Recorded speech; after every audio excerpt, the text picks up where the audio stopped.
JNG आन्दोलनपछि प्रधानमन्त्री नियुक्त भएकी सुशीला कार्कीले प्रतिनिधि सभा विघटनका लागि राष्ट्रपति रामचन्द्र पौडेल समक्ष सिफारिस गर्ने पहिलो निर्णय गरेकी थिइन्। त्यही सिफारिसका आधारमा राष्ट्रपति रामचन्द्र पौडेलले देशमा निर्वाचित संसद विघटन गरी फाल्गुन 21 गते प्रतिनिधि सभा निर्वाचनको मिति घोषणा गरेका छन्। तर त्यो चुनाव सरकारले नै गराउन नचाहेको नेपाली कांग्रेसका नेता डाक्टर शेखर कोइरालाको आरोप छ। चुनाव नहुने हो भने संसद पुनर्स्थापनको माग जुन छ नि त्यो अगाडि बढेर जान्छ। त्यो चाहिँ नि छ 21 फागुनमा निर्वाचनको कुरा गरेको छ र त्यसको लागि शर्त त म भन्दिनँ, तर शान्ति सुरक्षा त सरकारले मेन्टेन गर्नु पर्यो। तपाईको कैदीहरू जुन भागेका छन् 5000 कैदीहरू अझ पनि भागेकै छन्, फरारै छन्। लुटिएको तपाईको आर्म्सहरू छ, त्यो आर्म्सहरू पनि फिर्ता भएको छैन। र त्यति मात्रै होइन, एउटा पार्टीको अध्यक्षलाई काठमाडौँ भ्याली उपत्यका नछोड्ने आदेश दियो।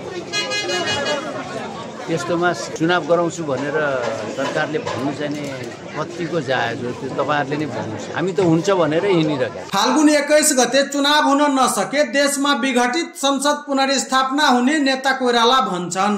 चुनाव भएन र तपाईको संविधान त अलिकति त डिरेलै भएको छ। अहिले जुन सरकार बनेको छ यो संविधान त बनेको होइन। यो सरकार त अझ तपाईले डिरेल गर्दै जानुभयो भने के अवस्था आउने हो देशको, त्यो हामीले बुझ्न जरुरी छ। त्यसकारण पनि संसद पुनर्स्थापन भएर अगाडि जानुपर्छ। तर नेपाली कांग्रेसको धारणा 21 फागुनमा चुनाव हुनै पर्छ भन्ने हो। के नेपाली कांग्रेस त्यसको लागि तयार छ त? एकदम तयार छ। अनि यो त महाधिवेशनमा होमिन उता चुनाव पनि हुन्छ भनेर मिल्छ त्यो कुरा? नेपाली कांग्रेस दुईटै कुरालाई सँगसँगै लिएर जान्छ। सरकारले चुनावी तयारी तीव्र पार्नुका साथै चुनावको विरोधमा अनर्गल प्रचार नगर्न चेतावनी समेत दिँदै आएका छन्। तर त्यही सरकारले राजनीतिक दलका अध्यक्षलाई काठमाडौँ उपत्यका नछाड्न आदेश दिएको अवस्थामा चुनाव गराउँछु भन्नु कतिको जायज हुन्छ? सरकार नै चुनाव गराउन इच्छुक छ कि छैन भन्ने डर लाग्न थालेको नेता कोइराला बताउँछन्। सरकार नै इच्छुक छ कि छैन भन्ने डर लाग्यो, अब चिन्ता लाग्न थाल्यो। हामी त चुनाव हुनुपर्छ भन्ने 21 फागुनमा निर्वाचनको कुरा गरेको छ, त्यसलाई स्वीकारेर हिँड्नुपर्छ। 21 फागुनमा चुनावमा भाग लिनु र त्यसको लागि शर्त त म भन्दिनँ, तर शान्ति सुरक्षा त सरकारले मेन्टेन गर्नु पर्यो। तपाईको कैदीहरू जुन भागेका छन् 5000 कैदीहरू अझ पनि भागेकै छन्, फरारै छन्। लुटिएको तपाईको आर्म्सहरू छ, त्यो आर्म्सहरू पनि फिर्ता भएको छैन। र त्यति मात्रै होइन, एउटा पार्टीको अध्यक्षलाई काठमाडौँ भ्याली उपत्यका नछोड्ने आदेश दियो।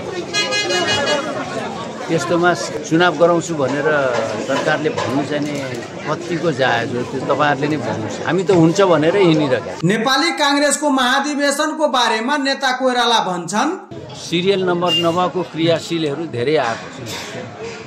त्यो चाहिँ नि स्वीकार्य हुँदैन भनिकिन सभापतिजीलाई गएर हामीले भन्यौँ, रिक्वेस्ट गऱ्यौँ होइन, र त्यो क्यान्सल पनि भएको छ। र कृपा गरिकन त्यो सिरियल नम्बर नभएको क्रियाशील कसैले पनि नभरोस्। एक नयाँ क्रियाशील अब केही दिनमा छिटै तपाईहरुको माझमा आउँछ, साथीहरुको माझमा आउँछ र अलिकति ढिला हुन सक्छ। त्यसले गर्दाखेरि त्यति धेरै त्यस्तो चिन्ता गरिहाल्नुपर्ने आवश्यकता छैन। भनेको मतलब तोकिएको मितिमा महाधिवेशन हुँदैन, महाधिवेशनको मिति पनि सर्ने सम्भावना चाहिँ छ। अहिले त्यो नसोचौँ न, हामी समयमै गरौँ भन्ने हो होइन। तर क्रियाशीलमा सिरियल नम्बरै नभएको क्रियाशील भरेर त तोकिएको मितिमा गर्छु भनेर भन्नु पनि अलिकति उनी हुन्छ नि त। त्यो त क्यान्सल भयो नि त। जसले भर्नु भएको छ तपाईहरु मध्ये पनि कति साथीहरूले भर्या होला नि त, उहाँहरूको पनि त क्यान्सल हुन्छ। नयाँ भर्नु पर्यो, सिरियल नम्बरवाला आउँछ फेरि क्रियाशील। खालि मोरङमा पठाउने मात्रै होइन, यो त तपाईको देशभरि पठाउनु पर्छ।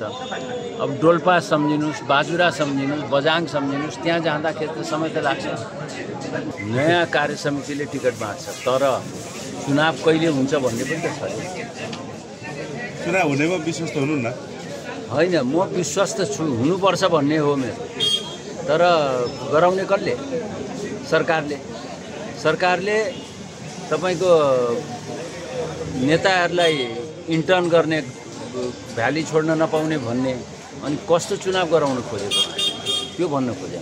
नेता शेखर कोइरालाका अनुसार नेपाली कांग्रेस केन्द्रीय कार्य समितिले सार्वजनिक गरेको कार्यतालिकाले तोकेको मितिमा महाधिवेशन र राष्ट्रपति रामचन्द्र पौडेलले प्रधानमन्त्री सुशीला कार्कीको सिफारिसमा घोषणा गरेको प्रतिनिधि सभा सदस्यको निर्वाचन दुवै तोकिएको मितिमा नहुने स्पष्ट छ र तोकिएको मितिमा प्रतिनिधि सभा सदस्यको निर्वाचन नभए संविधानको रक्षाका लागि विघटित प्रतिनिधि सभा पुनर्स्थापित हुने देखिन्छ।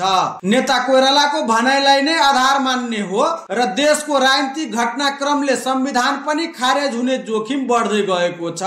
यसले देशमा अझै राजनीतिक संकट गहिरिँदै जाने अवस्था निर्माण हुँदै गएको छ। देशको राजनीतिक निकासका लागि सबै जिम्मेवार बन्नु आवश्यक देखिएको छ।